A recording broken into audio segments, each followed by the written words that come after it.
How's it going, YouTube? Today we're going to be taking a look at the new Transformers Kingdom War for Cybertron trilogy, Leader Class Galvatron, and I did get the re-release of this, the reissue that has the fixed shoulder joints, so I won't be covering too much of the issues with the figure due to the fact that I do have the version that was remedied. Taking a look at this box, you can see his awesome Cybertronian like cannon mode, as well as his robot mode here. We have the Ark crashed on Mount St. Hilary up here in the background. Really cool artwork here. Of course, the Matrix of Leadership on a chain, just due to the fact, Galvatron didn't have a Matrix chamber.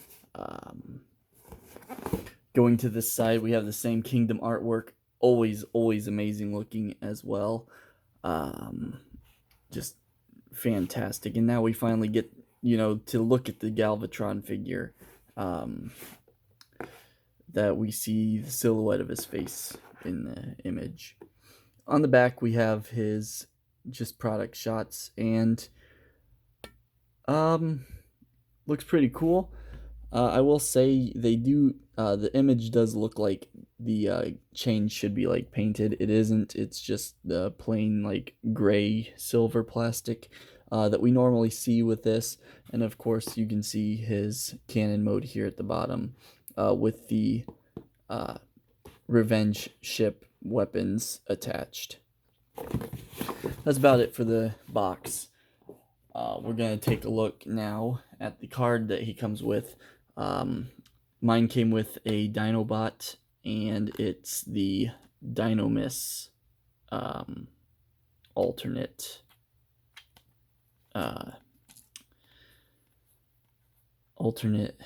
destiny. So pretty cool.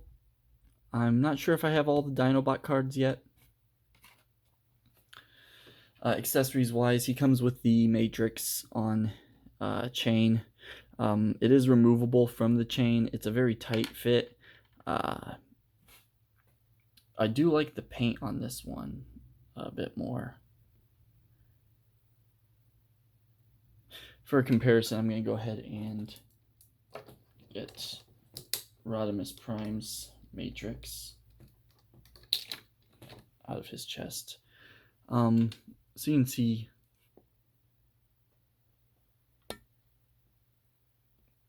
if it'll focus.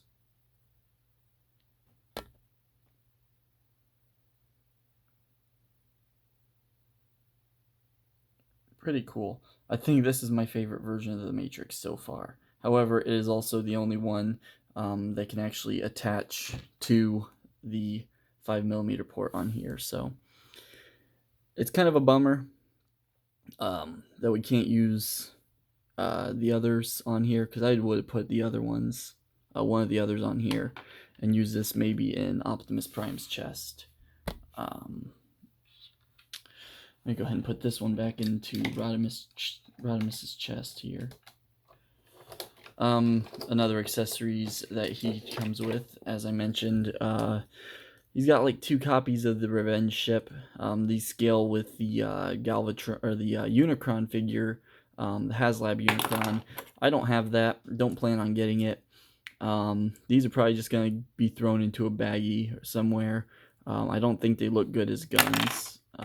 They're definitely, supposed to be a ship, primarily.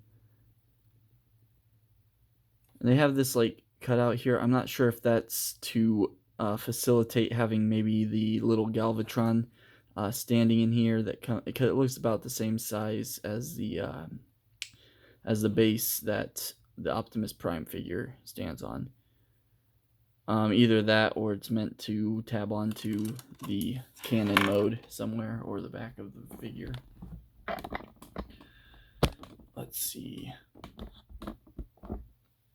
And then here is the figure himself in his cannon mode, and looks great. It looks really good. It's miles above what we got with the Titans Return version. This is absolutely stunning in comparison to that. It rolls. It's got some like small wheels under these treads and under this back leg. So it rolls a little bit. It doesn't roll the greatest, but I mean, you wouldn't think this thing would roll very fast anyway. It is kind of adjustable. You can kind of use the joints here if you want to aim it upward. Just kind of set it down like that to aim it upward. So we can take aim at, Starscream up on the pedestal, accepting his coronation as the King of Cybertron. But other than that, a few other things we can do is we can take this and it will actually plug into the top part of his chest here via this little peg here. So that'll plug in there and it sits on there very securely. So you have kind of some matrix storage in his cannon mode. That's not very secure joint there. I don't think I have it plugged in quite right into the leg. There we go. So yeah, that can hang there. Well, it tabs in, it doesn't just hang. It gives a good effect.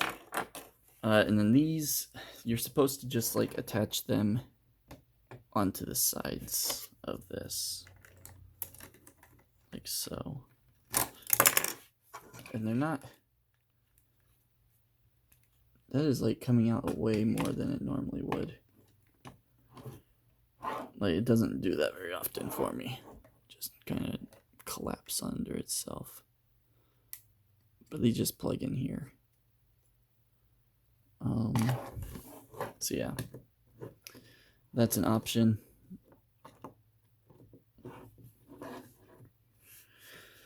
I don't like it. I don't like that. So, like I said, these are just going to kind of go off into a little parts bag or something. Or I might just throw them back in the box. I don't care about that. Yeah.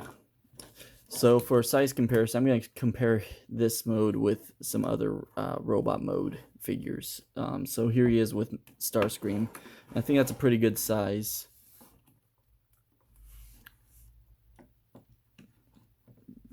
Just, can completely obliterate Starscream here.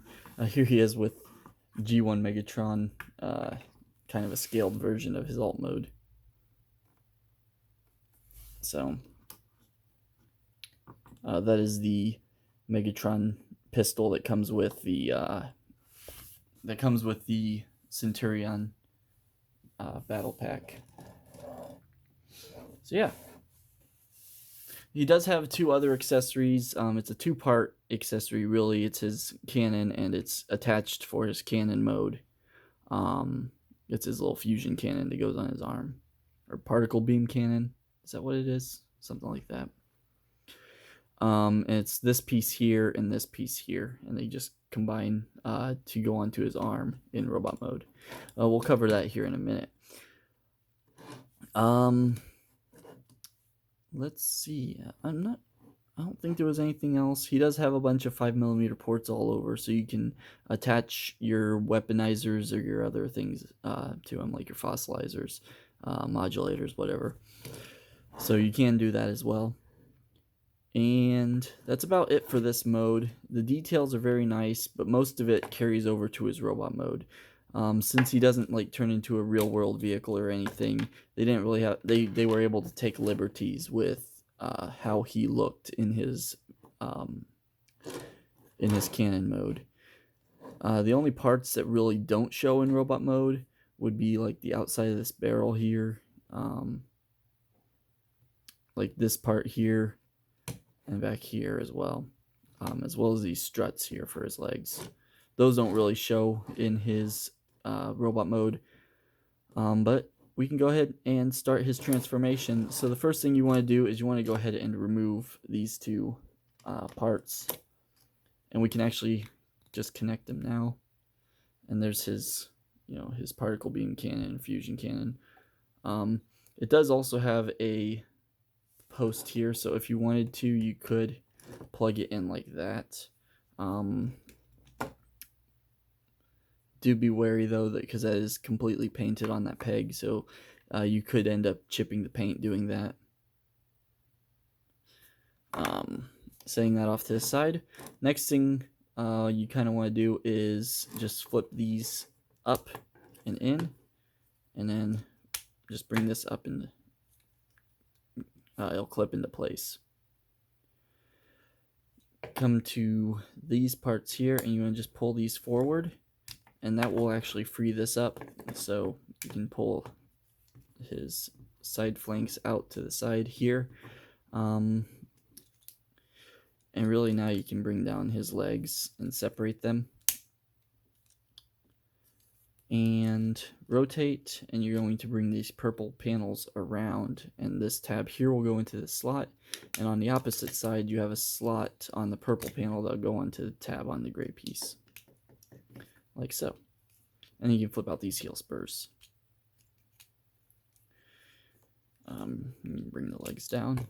So bring the legs down, and then you can bring these two flaps back to form his side skirts. I'm going to go ahead and bring these down now, so we can pull this whole panel out. And this is where things get a little bit tricky, because you've got to open this up, and it's very secure, but pull that out, and that's where his head's stowed away. So you can bring the chest down, and then you want to bring the head out a little bit. That way you can get the clearance to bring this up and over. And then you want to bring this up a bit. And this tab here will go into a slot there. So that'll just tab in right there. And then you want this to line up with this cutout here. Just push it in. It locks in fairly securely. And then you can bring this up, and it will go right underneath this panel that the head sits on. I'm going to bring this up because he's getting kind of tall. Coming down here to this piece, you can just kind of pull this up and over, and it will sit like that. It doesn't lock in anywhere, but when you do push this up into the back, and there's a peg here that goes into this hole here that the barrel was attached to.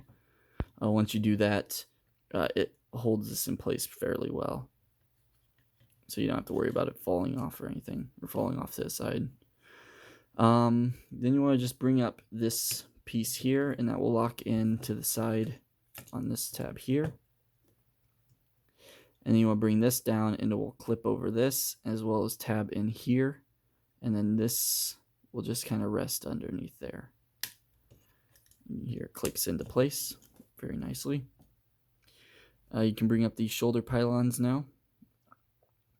We'll rotate the head. And then you want to bring these treads back, and just, you can tab them into the back of his shoulders. It does lock the bicep swivel, so when you go to disengage it, you have to disengage it to, use the bicep swivel. But we'll bring down the arm and flip out the hand on both sides as well. And so,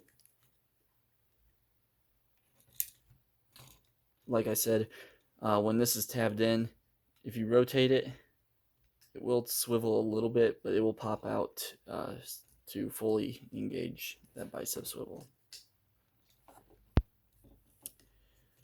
And there is Galvatron in his robot mode. Of course, he's unarmed right now. So, having him now in robot mode, I'm going to go ahead and do the comparisons. So here he is once again with Starscream, and you can see he's much larger than a Voyager, or typical Voyager. So he's much larger than Starscream. Here he is with Scourge, and once again, he's much larger than Scourge. Scourge is about the same height as Starscream. So he's much larger than Scourge, who was his shorter minion.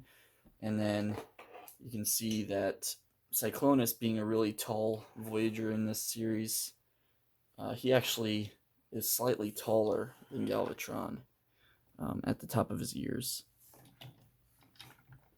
He doesn't quite look eye to eye with Galvatron. His eye level is with Galvatron's mouth, but he is, on par with the height. And here he is with both of these minions. I think that's a pretty good size for the three of them. And Cyclonus is, of course, he's a bit adjustable in his height, but I think that this is the best leg orientation. Any further in, he looks, squat. Any further out, and you just have the leg disconnected. So that's about the perfect height for Cyclonus, in my opinion. But Galvatron looks great with his cronies here. Actually, that's backwards. Can't believe I forgot to do that. Mass-wise, he's actually quite heavy, especially compared to like Cyclonus and Scourge. Scourge is actually seemingly a little bit heavier than Cyclonus, oddly enough. And yeah, he's a very, very dense boy. And then bringing in his arch nemesis here is Rodimus Prime. And you can see Rodimus, rightly so, is shorter than Galvatron. He was in the movie a bit shorter than Galvatron, as well as in the third season of Transformers. So I think this is the perfect scale here for Rodimus and Galvatron.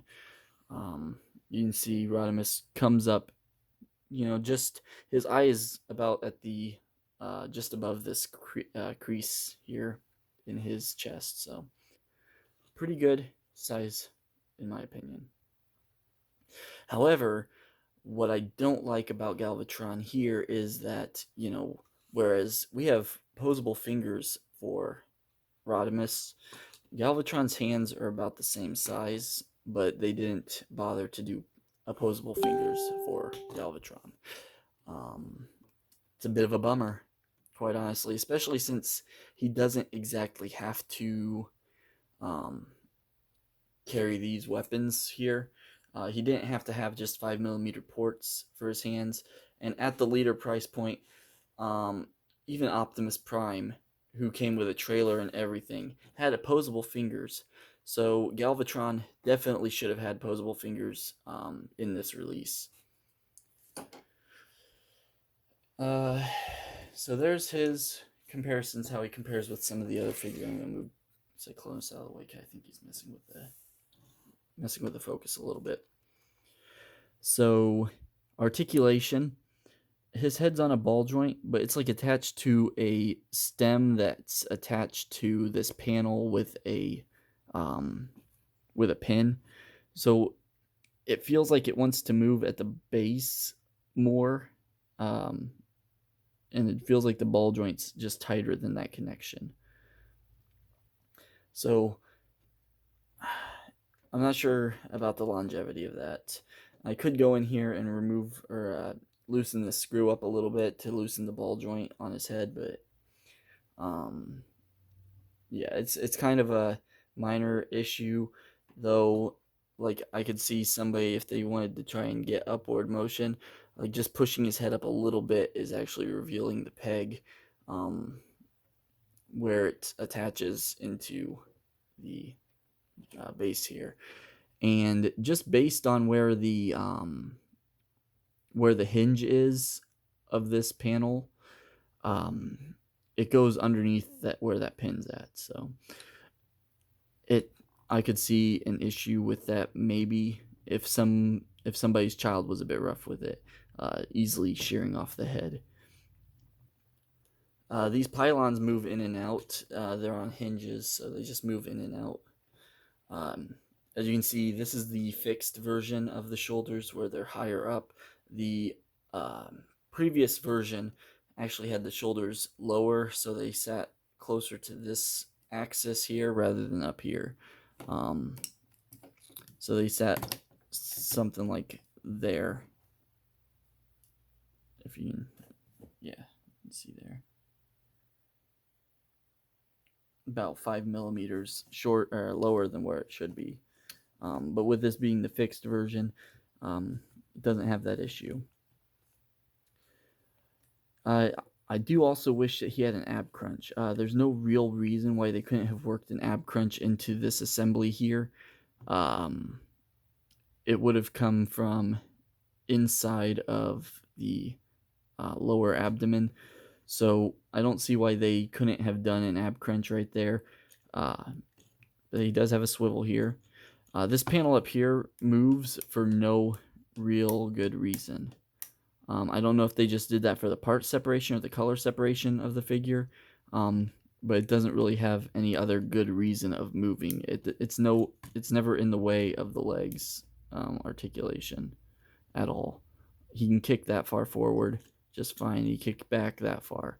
So you get all the articulation out of the legs forward and back that you'd ever need. These skirt panels here on the sides move out to the to make room for his, for him to do the full splits, and actually goes a little bit beyond that. So very nice, more than you'll ever need. Rotation at the thigh, and this thigh is, I think it's one of the best executed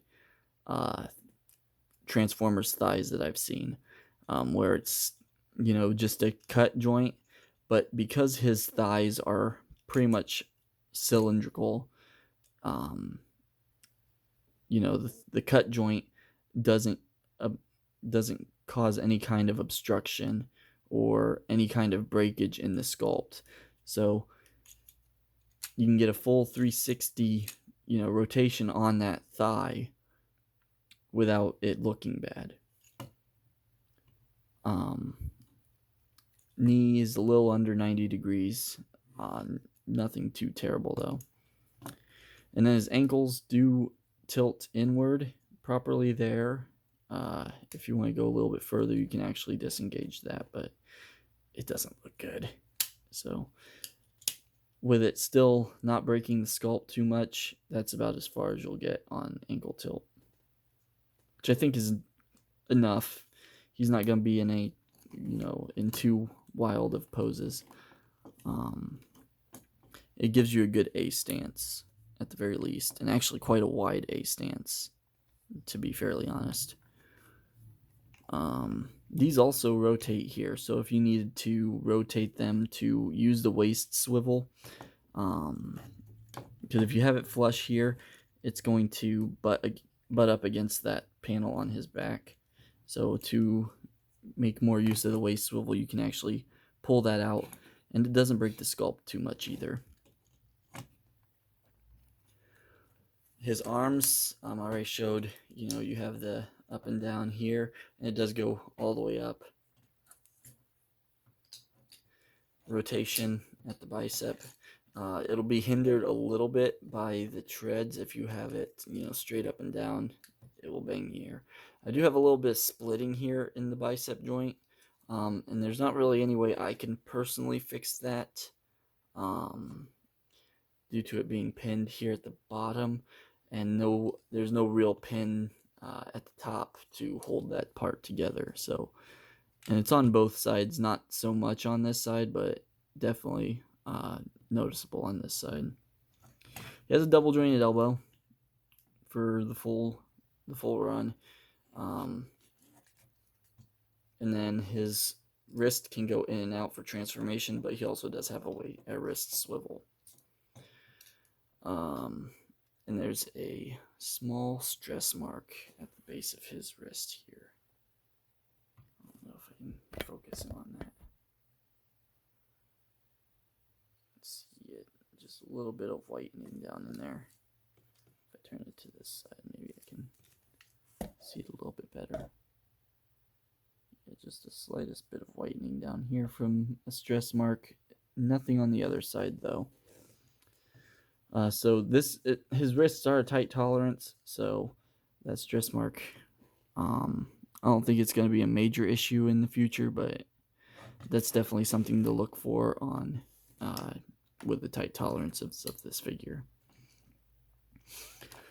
His accessories in his robot mode, and here you can actually see this since it's not locked in anywhere, it can flip forward and hit him in the back of the head.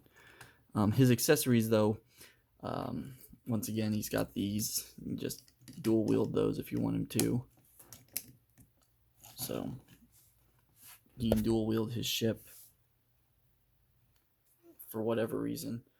He also has these tabs here, and they can plug in into those slots I mentioned earlier, right here, or it can also plug into the slots here. So you can either have them higher up or lower.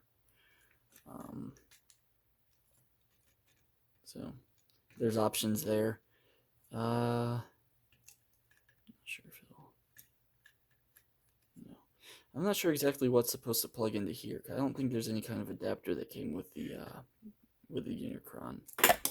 Oops. Anyway, go ahead and get rid of those again. He does have his matrix on his chain, and that just will rest around his neck here, so, and then over his chest, just like so. It just rests there, and you can bring these out to the side to make a little bit more room for it. And then last but not least, he has his particle cannon, and that will go onto his arm here. And these treads are adjustable. It was actually just down here. I just pushed it back up. You don't have to tab them in, but you can if you want. But yeah, there he is, and he looks great. He looks really, really good.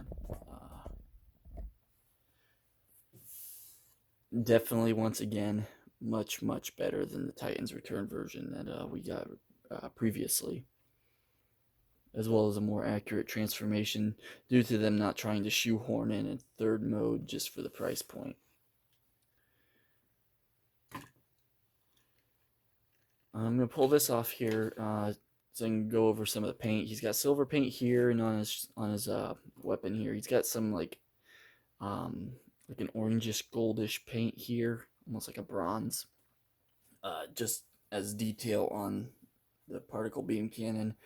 And then he's got some of the battle damage in a lighter purple here on his chest and on his arms. He does have some of the siege scuffing here on his shins. Nice matte black paint here on the shins as well, and on the feet. I definitely like that the matte finish that they used on these black parts.